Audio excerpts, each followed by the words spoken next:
Okay, so I have a question for you. Okay. You obviously are responsible for so much drag culture in the mainstream. You are, I mean, you have revolutionized.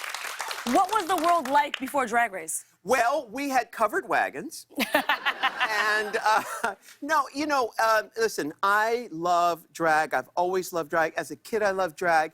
And, I'm just doing my thing. And it just so happened that I did it long enough to where the world, caught up to what we were doing. But nothing happened. Nothing happened for 11 years. And then, I got a record deal with Tommy Boy Records, which back then was a hip-hop record label. And I became supermodel of the world. And Yes! Yes! Speaking of things you're amazing at, you have been killing the TBT game recently. The throwbacks have been incredible. I want to show some. Let's get the first one up here. Okay. What? I mean, I am shook by this. Yeah. When is this from? What's happening here? This is me up in the club. Okay. And it looks like I'm smoking something, but I don't think there's anything there. I think I'm just making the sign of smoking something. Maybe I'm signaling to someone, y'all better get me something to smoke, perhaps.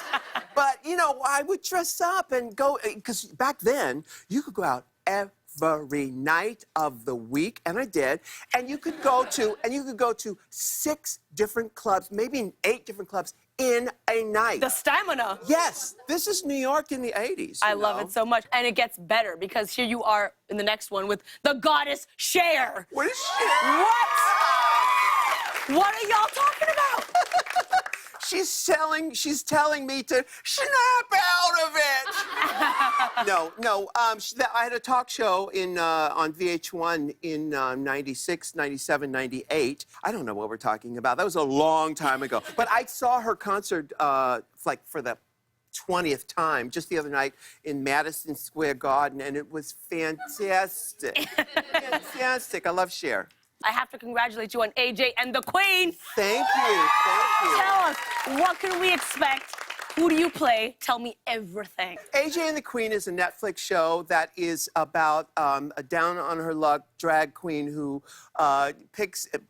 finds herself with a stowaway, this little boy who actually turns out to be a little girl, and we're traveling cross-country. And this kid who plays AJ, my goodness, a superstar, so talented. And in fact, we spent 6 months filming this thing, and she was by my side the whole time. So when we finished filming, I could still feel her presence right here. I can feel it right now. Hi, Izzy G, how are you? She says she's doing really good. Well, thank you for being here. You. Let's take a look at a clip from AJ and the Queen, which is streaming on Netflix right now. If anything bad happens, I got your back. Well, I appreciate that, but nothing bad is gonna happen to me. You're gay. With fake boobs. In Ohio. For someone so smart, you have a very limited view of the world. You can't just divide everyone into categories. People are more complex than that. And besides, no one is gonna clock the fact that I'm not a real woman. Yeah, right. This